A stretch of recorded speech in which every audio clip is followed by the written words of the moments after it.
માંડવીના સર્વાંગી વિકાસ માટે અત્યારે માંડવી બંદરને રેલવે સુવિધા મળે એ ખૂબ જ જરૂરી છે. ભુજથી કનેક્ટિવિટી માંડવી સુધી આવે એવા અમારા છેલ્લા 2 વર્ષથી પ્રયત્નો છે. એના માટે અમે તમામ સ્થળે દિલ્હી સુધી રજૂઆત કરી આવ્યા છીએ, આખી સમિતિ. અને એ રેલવે આવવાથી અમારા યુવાનોને રોજીરોટી મળશે અને વધારામાં માંડવી તાલુકો ખનીજનો જબરજસ્ત ઉદ્યોગ ધરાવે છે. એ ઉદ્યોગને પણ પ્રોત્સાહન મળશે અને રેલવેને જે ખર્ચો થશે એ આ ખનીજે કાઢી આપશે અને એને કોઈ જાતની તકલીફ થશે નહીં. માંડવીને જો રેલવે મળે તો અમારા ઘણા યુવાનીઓ જે અત્યારે ધંધા અર્થે બહાર જવા માંગે છે એ અહીંયા જ સચવાઈ જશે અને માંડવીનો વિકાસ જરૂરી રીતે થશે. માંડવીને અત્યારે રેલવેની ખાસ જરૂર છે અને અત્યાર સુધી અમે જ્યાં જ્યાં જે સ્થળે અધિકારીઓને, પ્રધાનોને, મિનિસ્ટરોને મળી આવ્યા તેમનો પણ પૂરો સહકાર છે અને એટલે અમને ખાતરી છે કે હવે માંડવી રેલવે આવશે, એમાં 2 મત નથી. શ્રોતા મિત્રો, હું દિનેશભાઈ શાહ, મંત્રી માંડવી સર્વાંગી વિકાસ પરિષદ.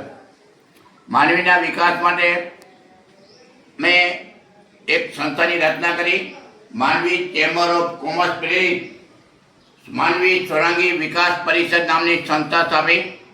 એના પ્રમુખ તરીકે મારી બાજુમાં બેઠેલા વાડીલાલભાઈ ડોશી છે. હું દિનેશ શાહ મંત્રી છું. અમારા ઉપપ્રમુખ દીપકભાઈ પંડ્યા છે. બીજા ઉપપ્રમુખ દિનેશભાઈ છે. દિનેશભાઈ માંડવી મર્ચન્ટના પણ પ્રમુખશ્રી છે. ત્યાર પછી અમારા ખજાનચી ભરતભાઈ કપતા છે અને ભરતભાઈ પોતે સોના ચાંદીના એસોસિએશનના પ્રમુખ છે.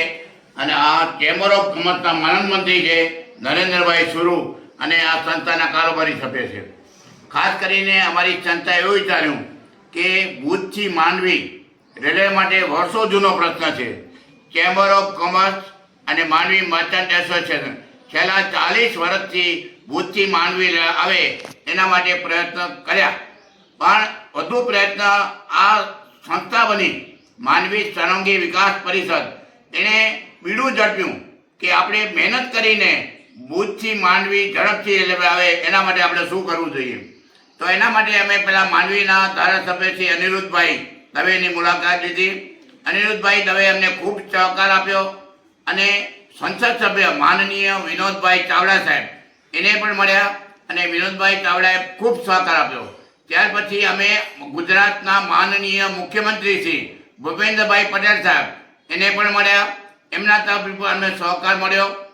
ત્યાર પછી આ સમિતિએ વિચાર્યું અને ધારાસભ્યશ્રી અને સંસદ સભ્યશ્રી સાથે આ માંડવી સર્વાંગી વિકાસ પરિષદના હોદ્દેદારોએ દિલ્હી રૂબરૂ મુલાકાત લીધી અને ત્યાં રેલવે મંત્રી માનનીય અશ્વિની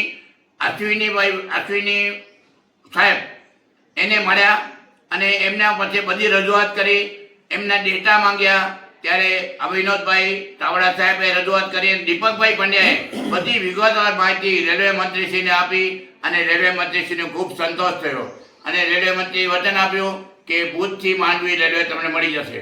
અમે સતત પ્રયત્ન કરતા રહ્યા છીએ. અમે ભુજ, અંજાર, ગાંધીધામની મુલાકાત લીધી, કેટલાની અમે સહયો લીધી, બધાનો અમને ટેકો મળ્યો.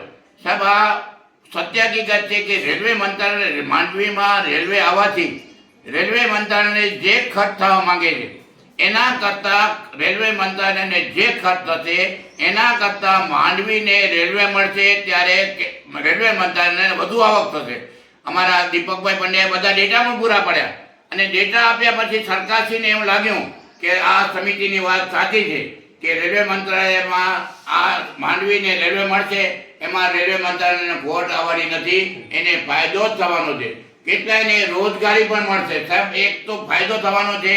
લોકો આજે માંડવીથી લક્ઝરી બસો લગભગ 50 જેટલી બસો જતી હોય છે, એના મારફત મુસાફરી થાય છે અને આ રેલવે આવ્યા પછી લોકોને ખૂબ રાહત થશે. એટલું જ નહીં, સરકારને પણ આમાંથી ચોક્કસ ફાયદો થશે.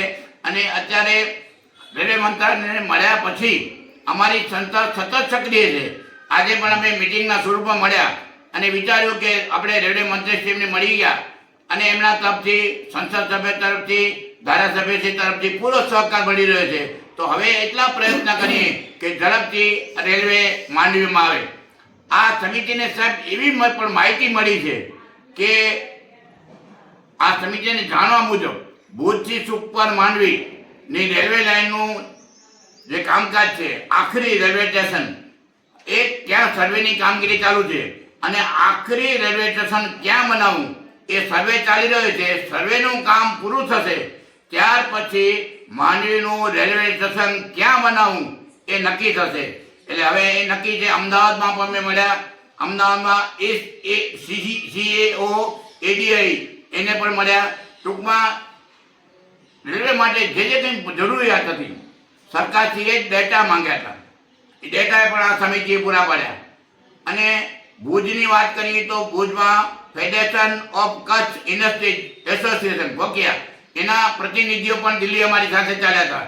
એટલે અમે દિલ્હીમાં બધી વિગતવાર રજૂઆત કરી. હવે અમે સમિતિને એમ લાગ્યું છે કે માંડવીમાં ઝડપથી રેલવે આવશે અને આવશે ને આવશે. હવે અમારા પ્રમુખ શ્રી વાડેવરભાઈ બે શબ્દો